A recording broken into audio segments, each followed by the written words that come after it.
We're speaking about the truth of your word and the truth of history and the truth of what's happening in the invisible world.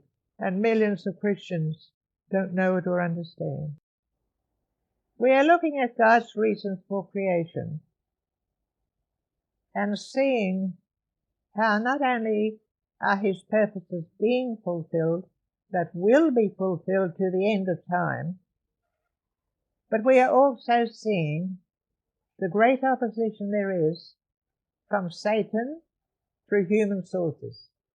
Now, first of all, we're looking at Luke 3, about John the Baptist, about whom it was written in Isaiah the prophet, the voice of one crying in the wilderness, prepare ye the way of the Lord, make his path straight. And all flesh shall see the salvation of God. That's reason number one. That's the reason for creation. That's the reason for creation. God wants his salvation to be seen by all flesh, of past, present, and future generations, not in this present world, but when they stand before the judgment seat of God, or if they're believers, as they enter heaven, and indeed they have seen the salvation of the Lord in their own experiences here on earth. And James tells us in chapter 2, verse 1, that Jesus is the glory. So the glory of the Lord is Jesus Christ, who was hidden by God as related in the book of 1 Enoch. God hid him. Jesus Christ as the Word of God and as the Son of Man, but not as Jesus Christ. He did not become Jesus Christ till he was born. He was not Christ in eternity. He was not Jesus in eternity. Now his name was given to certain ones in eternity, or shall we say, after the creation in the invisible world is what I'm talking about when I say eternity here. Isaiah was one. He heard that his name would be Jesus.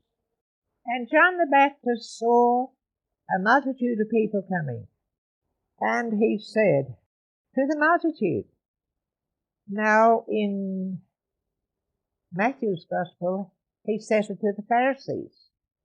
But he not only spoke to the Pharisees, he spoke to Israel, which indicates that most of Israel was following the religion of Judaism of the Pharisees.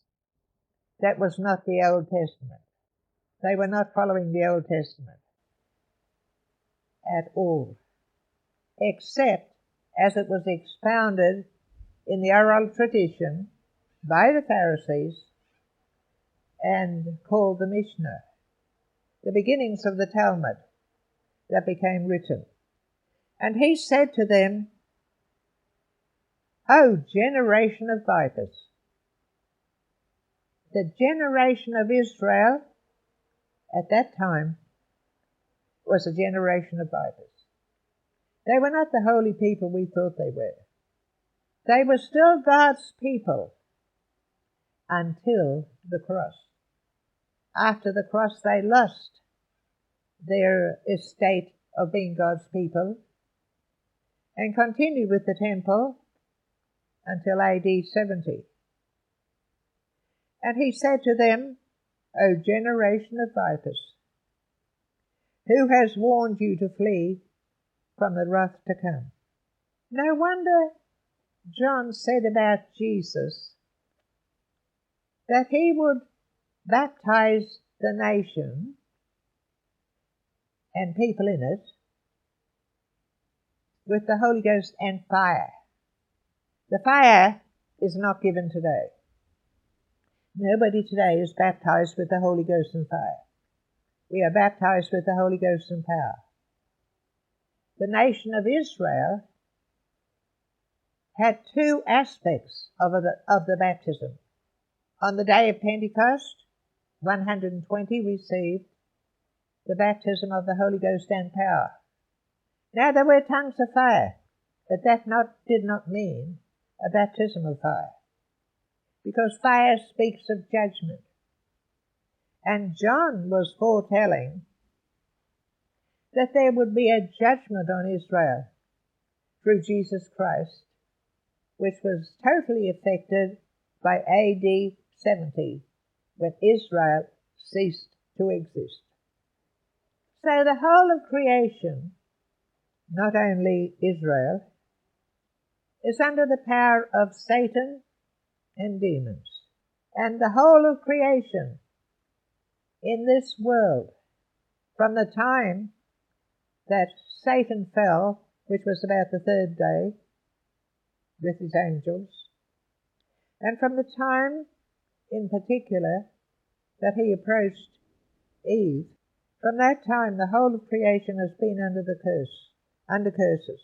And from that time there has been an active engagement in a war by demons and Satan, and then the fallen angels and the giants and their demons, against God and his whole creation, and then in particular against the Christ and the believers, and throughout the Old Testament against Israel.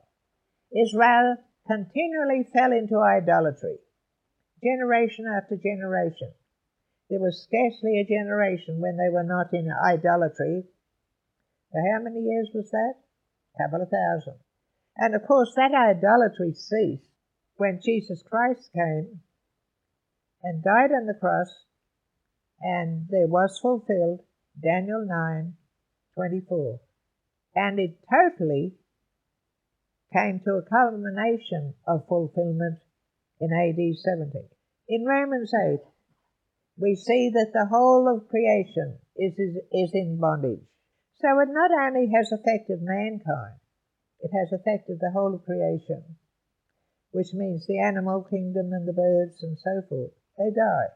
And it has affected the weather. It has affected the way that the sun goes and the moon travels. And of course it affects mankind. It affects the church. The Apostle Paul said, I know that after my death the enemies will come in. They'll come in.